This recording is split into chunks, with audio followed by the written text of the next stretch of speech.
Makkah al-Mukarramah, 1880, during the Ottoman era. We are looking at the holy city surrounded by mountains from Adyat Fortress, guardian of these sacred lands.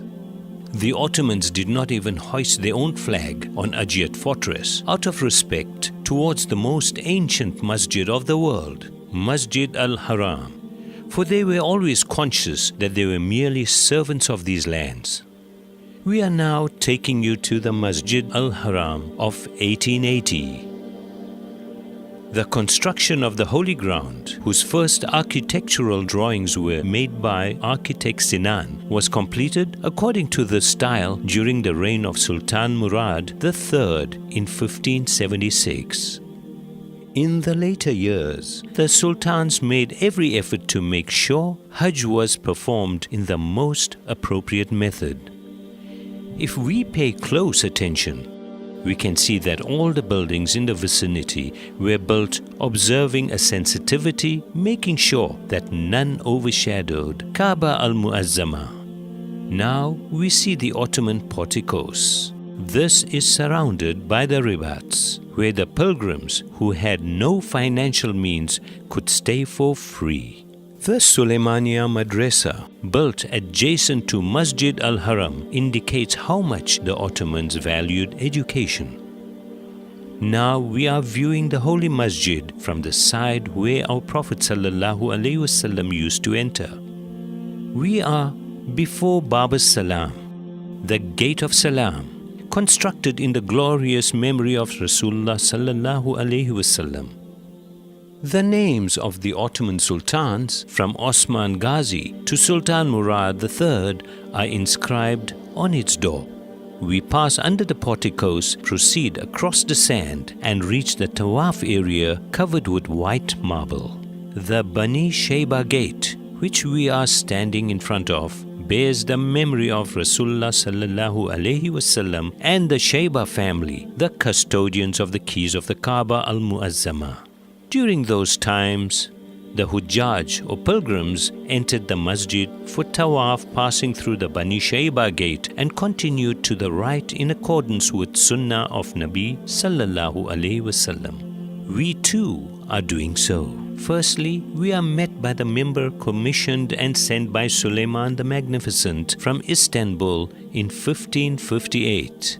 The 4 different buildings that we are passing now are the stations representing the 4 madhabs of Ahl al-Sunnah. The larger of these, the Hanafi station, is directly opposite the Golden Groove. At that time, prayers were not led by a single imam, but every imam of each madhabs led prayers in these places.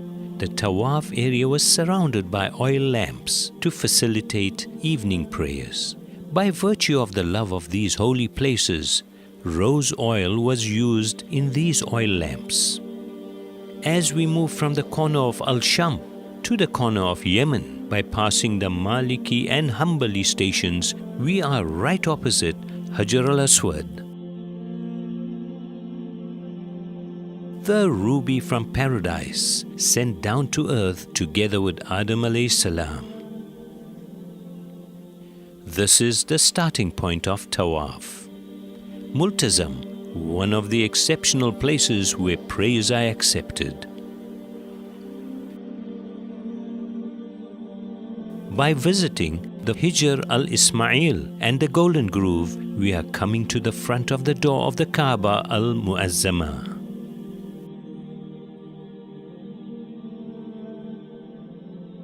The wooden staircase, which was specially made in India from the savan tree, was only used when entering inside.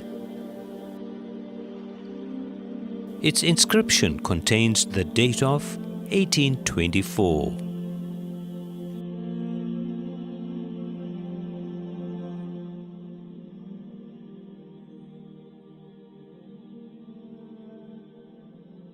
And now we are at the door of Baytullah. The excitement of seeing inside covers our whole soul.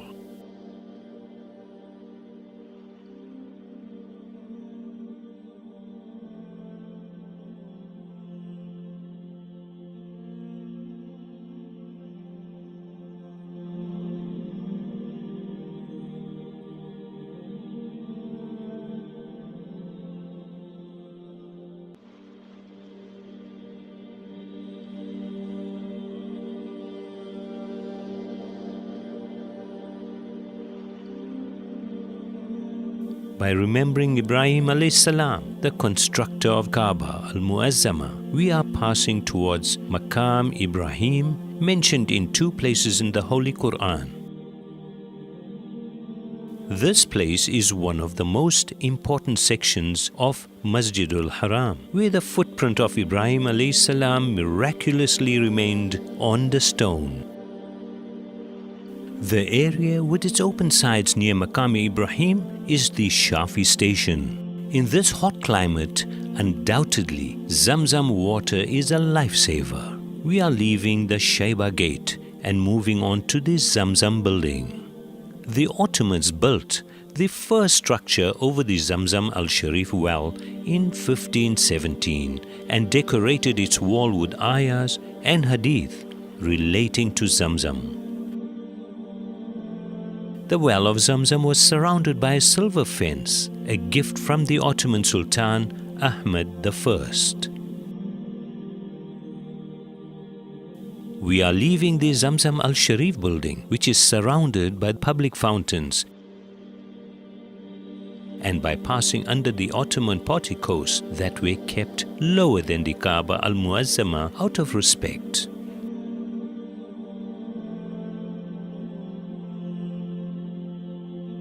We are coming to the Sa'i area. We are at the starting point of Sa'i on Safa Hill. Rasulullah sallallahu alayhi wasallam climbed up to Safa Hill on the first day he started to preach Islam openly and gathered all the Quraysh around this hill. The Sa'i area is located inside the Ibrahim Valley, which opens to the direction of Arafat, Muzdalifah and Mina, where Hajj is performed. Carrying many memories from the Asr as-Sada, this field, which is 20 meters wide and 394 meters long, was a place independent of Masjid al-Haram and integrated with the city life at that time. It was left uncovered and untouched in order to understand the hardship that Mother Hazrat Hajar faced and to feel a bit of what she was going through. Viewing the city from Marwa, the end point of the Sa'i, we are moving on to the neighborhood and the house where Rasulullah sallallahu alaihi wasallam honored the world with his joyous birth.